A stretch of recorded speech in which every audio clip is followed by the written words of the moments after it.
Welcome to the Money Watch podcast. It is Thursday, March 9th, and we are here trying to help you make better financial decisions. You know what? You don't have to make perfect financial decisions. You really don't. You have to make the best decision that you can for you and your family, given the circumstances. And sometimes you come into your stage of life where you're like, oh, my circumstances are really amazing. Sometimes they're really rotten. It doesn't matter to us. We just want to hear how we can help you out. And if you'd like our assistance, both Mark and I are certified financial planners. And that means we have a little bit of training in this biz.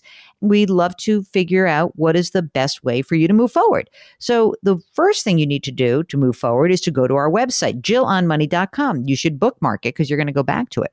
Then what you should do is click the Contact Us button. You can fill out a form, and it will be an email to us. If you want to join us on the program, you click the little box that says, I want to come on the air, and Mark does everything else. See how easy that is?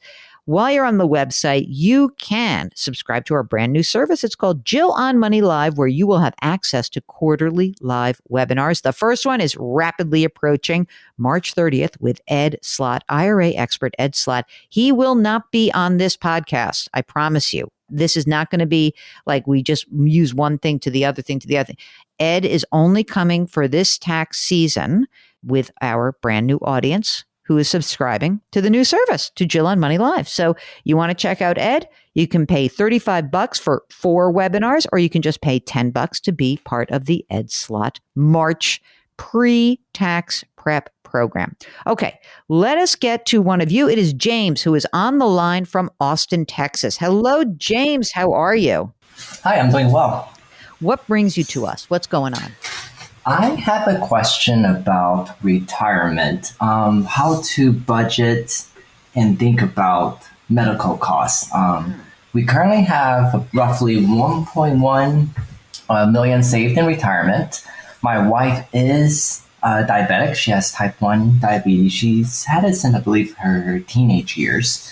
And I see a lot of headlines in the news with insulin costs rising. I also saw some headlines with the government trying to cap or subsidize. But my question is really just how do we factor in future medical costs into our retirement planning today so that we're prepared for the future? Yeah, that's a great question. So James, tell us a little bit about yourself. How old are you? I am 38. My wife is 40, stay-at-home mom, taking care of 2 kids, 3 and 5. And how much do you earn? $200K. Do you happen to have a health savings account option through your workplace?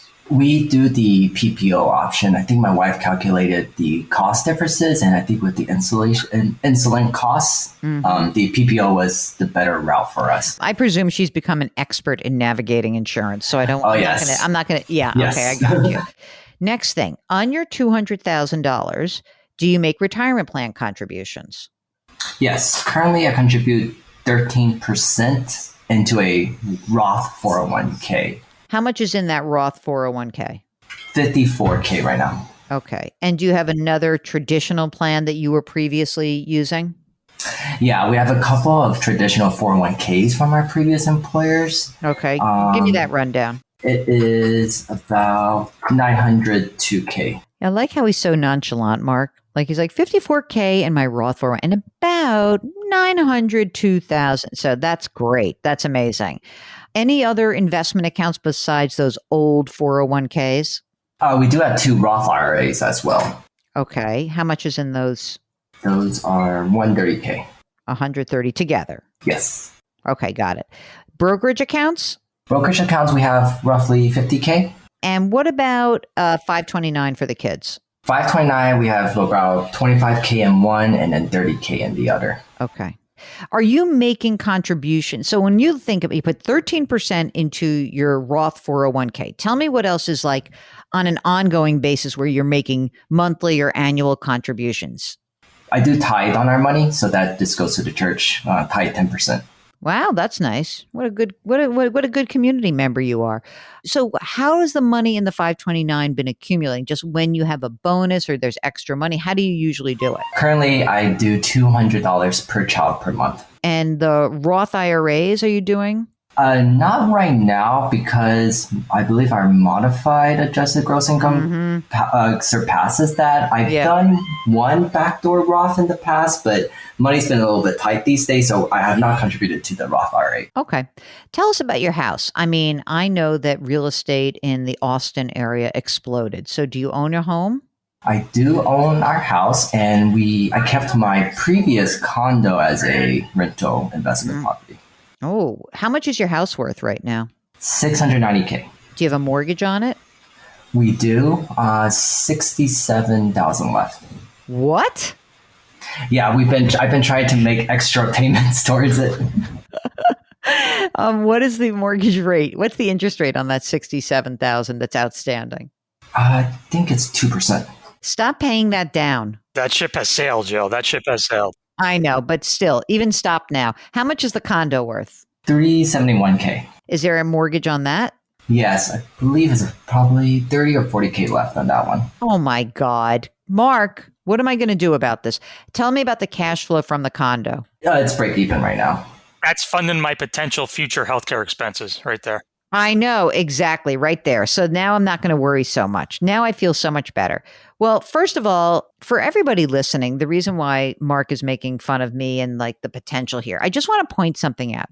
The house and the condo mortgage paydown has sapped you of cash flow. So you're going to be very happy. I mean, you're 38 and 40 years old. I mean, you guys are in great shape, okay? But the idea of saving up extra money to make sure that you have enough for medical costs in retirement is kind of moot because your cash flow has gone to pay down the mortgage, even though it's only a 2% note. It's already done, as Mark said. That's done, where we've already moved past that. If you can, just refrain from paying that. It's going to get paid down. It's fine. What you should be doing, I think, is, managing your cash flow right now. I'd like to see you guys build up your brokerage account. I think I failed to mention that we also have $30K in this emergency savings fund. That's great. If you have $30K in emergency, here's the reason why you feel tight, because you've been paying down these mortgages like obsessively. And if you're not going to stop doing that, what I can tell you is you're going to feel tight until you pay off the mortgages. And then you're going to have the cash flow to be able to add to your brokerage account and add to the 529 accounts. If you are obsessed with this, I can't stop you from being obsessed with it. So just do it. Fine. I don't care. Get it done.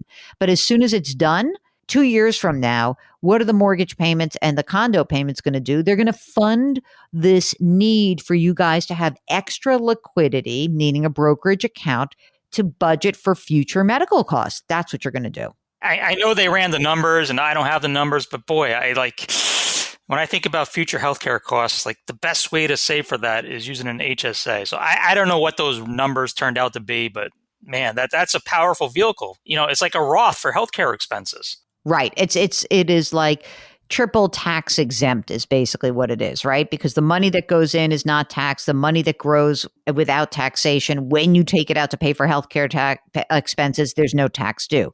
What I think we want to do is keep an eye on that calculation between the PPO and the high deductible health plan paired with an HSA. It sounds like you're both analytical, so I would really try to keep an eye on whether that still makes sense. Because for everyone else listening, the thing about an HSA is that it does not stay with you at work. You bring it with you wherever you go.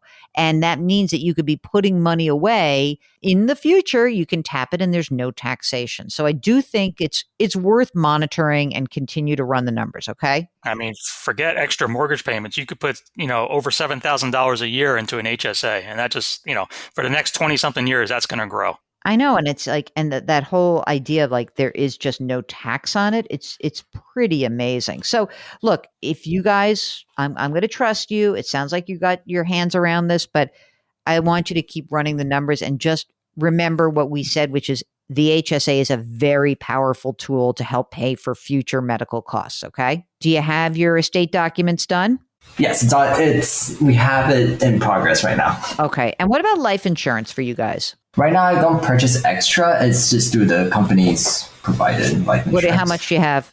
Actually, I don't have the number off my head. All right. Let's check into that. If you drop dead, it's not good for anybody. So we want to make sure you have enough insurance in place. Okay. Agreed. Yeah, I like that he's like, yes, I agree. I do not wish to drop dead. Okay, I think that's it for you. Thank you for getting in touch with us. Keep us posted. Why don't you just, maybe you can send us a picture of you burning your mortgage documents after you've paid them both off, okay? Thank you. All right. James from Austin, Texas. Are you compelled to pay off your mortgage? I know it can be compelling. You don't have to do it. As you can see, that sometimes when you make that decision, it seems like an emotional burden that is like going to be relieved. And yet you're trading one burden for another, which is you don't have that cash anymore. Guys, you're carrying 2 or 3% loans, even a 4% loan. It may be worth your while to have access to your money. So I would encourage you to give us a shout if you are really feeling like you want to pay off a mortgage. And if you need us to jump in and walk you off that ledge, maybe we'll convince you. Maybe we won't. I know a lot of people, it's hard to do, but we'd love to hear from you. Go to JillOnMoney.com, click the contact us button, and we'll get your note. Okay. Don't forget, while you're on the website, you can sign up for the free weekly newsletter. It comes out every single Friday. So that's fantastic. And we have another podcast, and it's called Jill on Money. So you can subscribe to everything on our website. Mark Talersio is the co-host and executive producer of this program. Karen Kranick is our web queen. We're distributed by Paramount Global. We drop episodes every Tuesday and Thursday. And by the way, you can listen to this pod ad-free on Amazon Music or on Wondery Plus in Apple Podcasts. Don't forget to leave us a rating and review in Apple. And don't forget to do something nice for someone else today. Change your work, change your wealth, change your life. Thank you for listening. We'll talk to you next week.